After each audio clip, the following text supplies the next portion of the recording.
بسم اللہ الرحمن الرحیم۔ درس نمبر 14۔ ربہ، رب کا معنی آتا ہے رب اور ہو کا معنی آتا ہے اس کا۔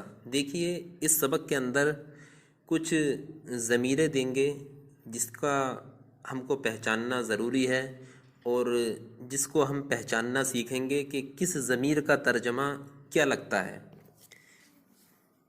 ٹھیک ہے، مثال کے طور پر پہلا لفظ ہے ربہ، تو ربہ کا معنی ہے اس کا رب، تو ہو ضمیر یہ جس اسم کے ساتھ ملی ہوئی آئے گی تو وہاں پر ہم اس کا معنی لگائیں گے، جیسے کہ ربہ اس کا رب۔ ٹھیک ہے، پھر اگلا والا لفظ ہے ربو کا، تو آپ دھیان رکھیں کہ جس اسم کے ساتھ میں کاف ضمیر ملی ہوئی آئے گی تو وہاں پر اس کاف کا معنی تیرا یہ کہہ کر لگائیں گے، جیسے کہ ربو کا تیرا رب۔ ٹھیک ہے، پھر اگلا لفظ ہے ربی، تو جس اسم کے ساتھ یا ضمیر ملی ہوئی آئے گی تو اس کا معنی میں کے ساتھ لگائیں گے، جیسے کہ ربی میرا رب۔ ٹھیک ہے، دیکھو تین اسم ہیں، تینوں کے ساتھ میں ضمیر ملی ہوئی ہے، تو جو اسم ہے اس کا معنی تو سب کا سیم ہے، ایک صحیح ہے، رب کا معنی رب، لیکن اس کے آخر میں جو ضمیر ملی ہوئی ہے اس کا معنی چینج ہے۔ جیسے کہ پہلے والا لفظ تھا ربہ، تو اس کا معنی اس کا رب، پھر دوسرا والا لفظ ربو کا، تو اس کا معنی ہے تیرا رب، پھر تیسرا والا لفظ ہے ربی، اس کا معنی ہے میرا رب۔ ٹھیک ہے، تو صرف ضمیر کی وجہ سے معنی چینج ہوا ہے، اور باقی جو اسم ہے اس کا معنی وہی ہے۔ دیکھیے اگلا والا عبدہ، تو عبد کا معنی آتا ہے بندہ، اور ہو کا معنی ابھی بتایا تھا آپ کو، جیسے کہ اوپر ہے ربہ اس کا رب، ایسے ہی عبدہ اس کا بندہ۔ ٹھیک ہے، تو عبدہ اس کا بندہ، عبد کا ابھی بتایا تھا آپ کو، جس اسم کے ساتھ میں کاف ضمیر آ جائے ملی ہوئی تو پھر اس کا معنی تیرا کہہ کے لگاتے ہیں، جیسے کہ عبد کا تیرا بندہ۔ پھر ہے عبدی، اور ابھی بتایا تھا کہ جس اسم کے ساتھ میں یا ضمیر ملی ہوئی آ جائے تو اس یا کا معنی میں کہہ کر لگاتے ہیں، جیسے کہ عبدی میرا بندہ۔ تو دیکھیے صرف ضمیر کا معنی چینج ہو رہا ہے، جو اسم ہے اس کا معنی وہی ہے۔ ایک مرتبہ اور دیکھ لیجئے، عبدہ اس کا بندہ، اور عبد کا تیرا بندہ، عبدی میرا بندہ۔ اب اگلی لائن دیکھیے، اسمہ، اسم کا معنی آتا ہے نام، ٹھیک ہے، اور ہو ضمیر کا معنی آتا ہے اس کا، تو اب اسمہ اس کا نام، پھر ہے اسم کا، تو یہ کاف ضمیر بھی اسم کے ساتھ ملی ہوئی ہے تو کاف کا معنی تیرا کہہ کے لگائیں گے، اسم کا تیرا نام۔ پھر ہے آخر میں اسمی، تو اس میں لفظ اسم کے ساتھ یا ضمیر ملی ہوئی ہے جس کا معنی آتا ہے میں کہہ کر، اس کا معنی لگاتے ہیں لفظ میں، تو اسمی میرا نام۔ تو دیکھیے یہاں تک اس کا تیرا میرا، ٹھیک ہے، یہ تین ضمیریں آئیں جو کہ اسم کے ساتھ ملی ہوئی تھیں، اور اس کو ہم نے پہچانا کہ اس کا معنی ہو ضمیر اگر کسی اسم کے ساتھ میں آ جائے گی تو پھر وہاں پر معنی اس کا کہہ کر لگائیں گے، جیسے کہ ربہ اس کا رب۔ پھر اس کے بعد دوسرا ہے کہ اگر کسی اسم کے ساتھ کاف ضمیر ملی ہوئی آ جائے تو پھر وہاں پر معنی تیرا کہہ کر لگائیں گے، جیسے کہ ربو کا تیرا رب۔ پھر تیسری ضمیر ہے یا ضمیر، اگر یہ کسی اسم کے ساتھ ملی ہوئی آ جائے تو پھر اس کا معنی میں کہہ کر لگائیں گے، جیسے کہ ربی میرا رب۔ ٹھیک ہے، تو اسی طریقے سے یہ تین ضمیریں اسم کے ساتھ میں ملی ہوئی ہیں، اس کو آپ بخوبی پہچان چکے ہوگے۔ اب آگے دیکھیے، جمل کا، جمل کا معنی آتا ہے اونٹ، اور کاف اس کا معنی آئے گا تیرا، تو جمل کا تیرا اونٹ۔ ٹھیک ہے، آپ کو پہچان رکھنی ہے کہ جس طریقے سے ابھی اوپر ترجمہ لگایا ہے کہ ہو جس اسم کے ساتھ میں آئے گا تو وہاں پر معنی اس کا کہہ کر لگائیں گے، اور جس اسم کے ساتھ میں کاف آئے گا تو اس کا معنی تیرا کہہ کر لگائیں گے، اور جس اسم کے ساتھ میں یا آئے گی اس کا معنی میں کہہ کر لگائیں گے۔ دیکھیے جمل کا تیرا اونٹ، پھر ہے فرسہ، تو فرس کا معنی آتا ہے گھوڑا، اور ہو کا معنی آتا ہے اس کا، تو فرسہ اس کا گھوڑا۔ پھر ہے کلب کا، تو کلب کا معنی آتا ہے کتا اور کاف کا معنی آتا ہے تیرا، تو کلب کا تیرا کتا۔ پھر ہے ببغائی، تو ببغا کا معنی آتا ہے طوطا، اور یا جو ضمیر ہے اس کا معنی آتا ہے میرا، تو معنی ہوگا ببغائی میرا طوطا۔ حدیقتو کا، اور حدیقتن کا معنی آتا ہے باغ اور کاف کا معنی آئے گا تیرا، تو پورے کا معنی ہوگا حدیقتو کا تیرا باغ۔ پھر اگلا لفظ ہے فاکہتی، دیکھیے فاکہتن کا معنی آتا ہے میوہ، اور اس میں یا ضمیر ملی ہوئی آئے گئی جس کا معنی میں کے معنی میں لگتا، تو فاکہتی اس کا معنی ہوگا میرا میوہ۔ پھر آ گیا وردو کا، تو وردن کا معنی آتا ہے گلاب اور کاف ضمیر کا معنی آتا ہے تیرا، تو وردو کا تیرا گلاب۔ پھر آگے اسیسی، تو اسیسن کا معنی آتا ہے گملہ، اور یا ضمیر متکلم کی آ گئی جس کا معنی لگتا ہے میں، تو اسیسی کا معنی ہوگا میرا گملہ۔ پھر ہے آگے بیتی، تو بیتن کا معنی آتا ہے گھر، اور بار بار ضمیر آ رہی ہیں، اور آپ سمجھ لیں کہ بیتی یہ یا ضمیر متکلم کی ہے اور جس کا معنی میں کے لگتا ہے، تو معنی ہوگا بیتی میرا گھر۔ پھر آگے غرسہو، تو غرسن کا معنی آتا ہے پودا، اور ہو ضمیر کا معنی آتا ہے اس کا، تو غرسہو اس کا پودا۔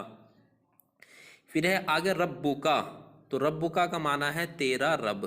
پھر ہے رسولہو، تو رسول کا معنی تو رسول ہی آتا ہے، اور ہو کا معنی آتا ہے اس کے، تو رسولہو اس کے رسول۔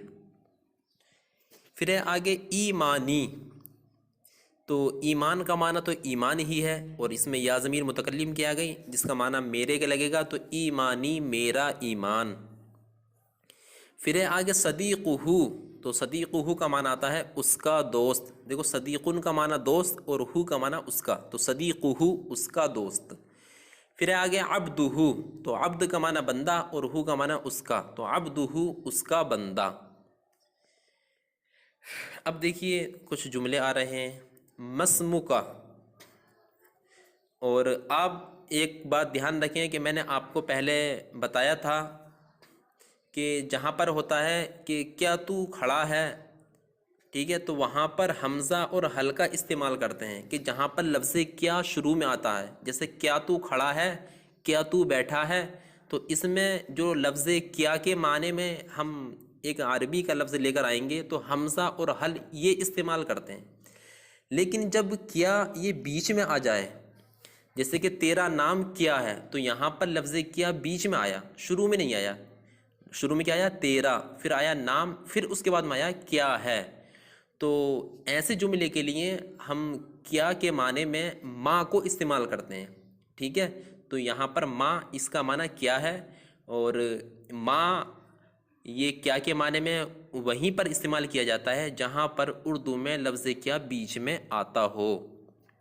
تو مسموکا تیرا نام کیا ہے، تو اسمی حمیدن، اسمی میرا نام، حمیدن حمید ہے، ٹھیک ہے، مسموکا تیرا نام کیا ہے، اسمی حمیدن میرا نام حمید ہے۔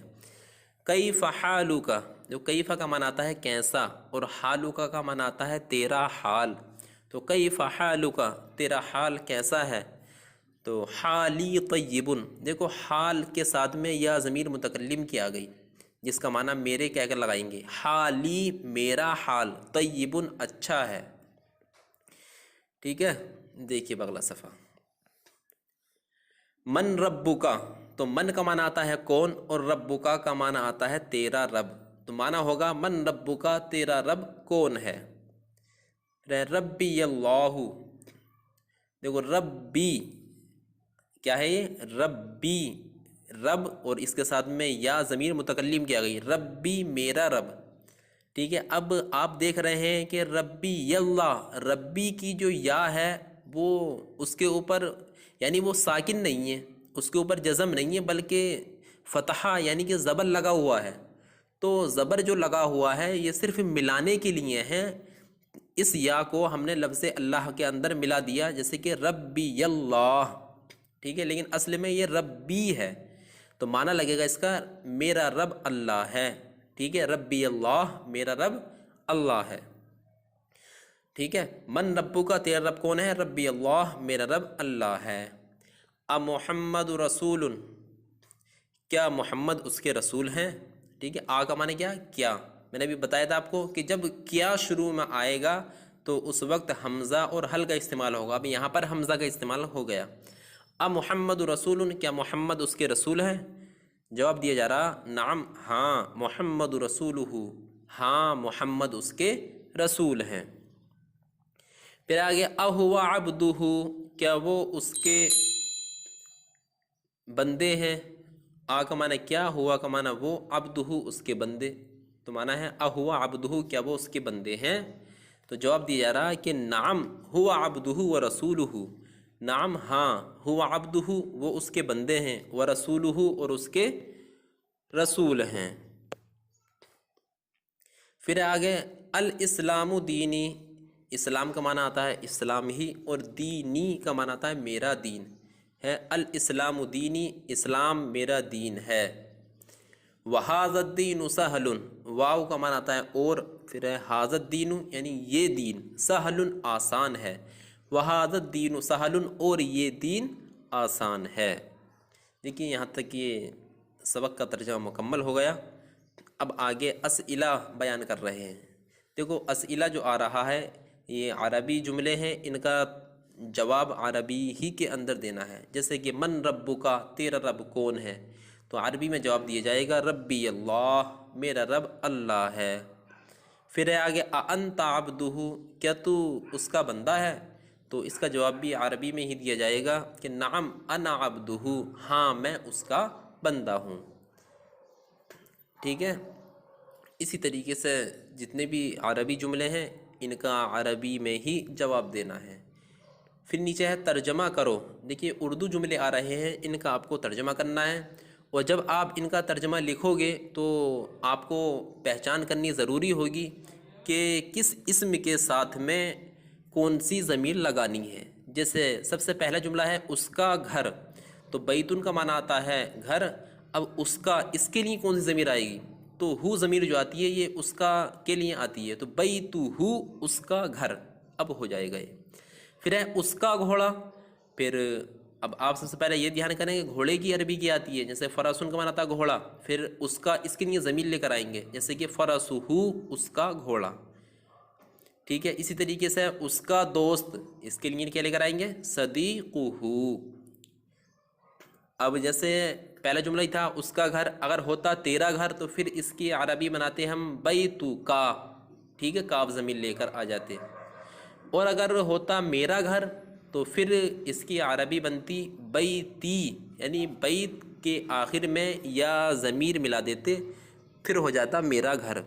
تو آپ کو اس کا جب عربی میں ٹرانسلیٹ کریں، عربی میں جب آپ اس کو لکھیں تو دھیان رکھیں کہ کون سی ضمیر لگانی ہے۔